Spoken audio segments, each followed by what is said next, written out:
Hi අද ඔයාලට මම වීඩියෝ එකක් කියනවා හරි විදිහට ඔයගොල්ලෝ කඩෙන් ගන්න ස්ටෙම් ප්ලාන්ට්ස් කොහොමද මෙන්න මේ වගේ හැදෙන්න හිටව ගන්න කියලා ඔයාලගේ ටැංක් එකේ.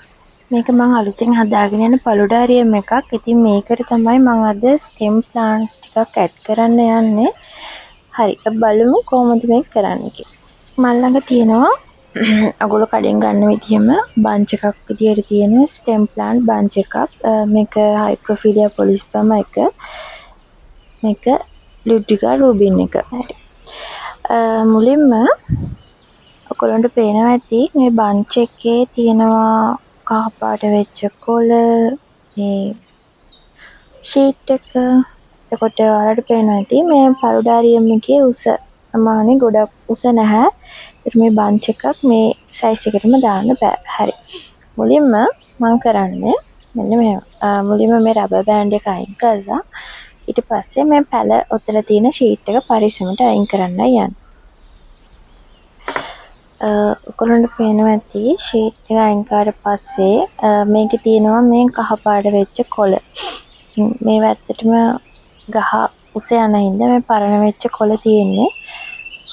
මම කරන්නේ ඉස්සෙල්ලා මෙන්න මේ ටික අයින් කරගන්න එක. හරි.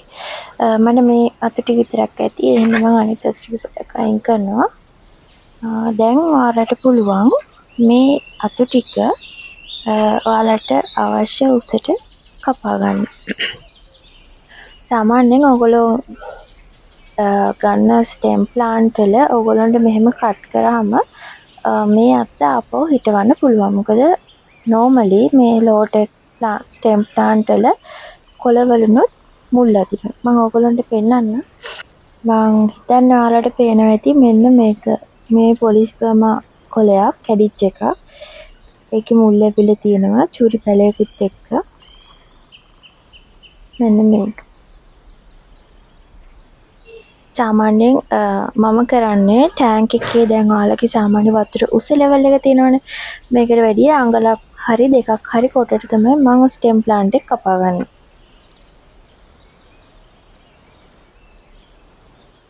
මම දැන් මේ ටික කපාගෙන ඉවරයි. මම දැන් කරන්නේ මේක හොඳට හොද ගන්නවා.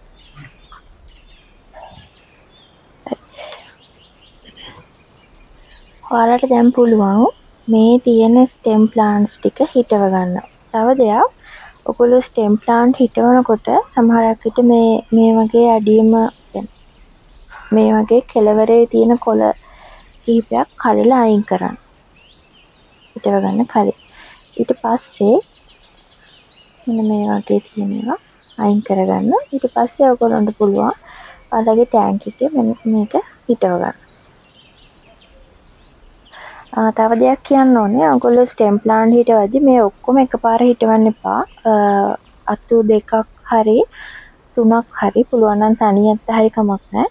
ඔයගොල්ලෝ හිටවද්දි සෙන්ටිමීටර් දෙකක් එකමාරක වගේ පරතරයක් හරි තියලා තමයි ස්ටෙම් ප්ලාන්ට් හිටව ගන්න ඕනේ.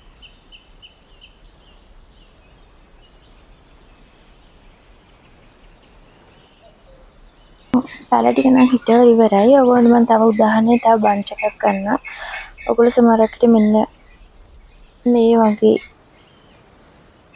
බන්ච් එකක් කඩෙන් ගන්නවා පුළුවන්. එතකොට අර විදිහටම ඉස්සෙල්ලම මේ මෙතන ඔයාලට තියෙන මේ ෂීට් එක හරිය නැත්නම් ඔයාලට පැඩින් ෂීට් එකක් හම්බෙන්න පුළුවන්. ඒක සම්පූර්ණයෙන්ම අයින් කරන්න. අයින් කරලා රබර් පැටියක් ගලවලා සමහරක් වෙලාවට මේ වගේ මුල් නැතුව මෙන්න මේ හරියෙන් චුට්ටක් කුණු වෙලා තියෙන්න පුළුවන්. එතකොට ඔයගොල්ලෝ මේකත් එක්කම මේක අයින් කරලා මෙතනින් කපලා තමයි හිටව ගන්න ඕනේ. සාමාන්‍යයෙන් low-tech stem plants හදාගන්න හරිම ලේසියි. මොකද එයාලගේ අතු වල හැම තැනින්ම වගේ මෙන්න මේ වගේ මුල් එනවා. ඒක ඔයගොල්ලන්ට පුළුවන් මේ වගේ හරියකින් කපලා ඒක පැල කරගන්න. මේ ටැංක් එකෙත් මම පෙන්නන්නම්. මම සැගිටාරියේ හිටවල තියෙනවා. මෙන්න මේ වගේ ඉඩ තියලා තමයි මම හිටවල තියෙන්නේ. මොකද ඒවා හැදෙන්න ඉඩ තියන්න ඕනේ. මේ පැත්තේ තියෙන මේ වගේ ටැංකියක්. මේක තාම දවස් කිහිපයයි හදලා.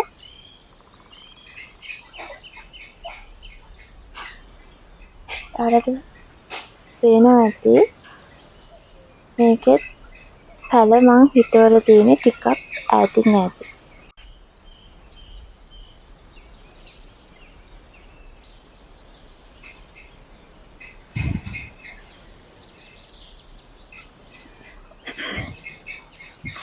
හරි, ඒ විදිහට තමයි ඔයගොල්ලෝ කඩෙන් ගේන ස්ටෙම් ප්ලාන්ට්ස් ටික හිටව ගන්න ඕනේ ඔයාලගේ ටැංකියේ.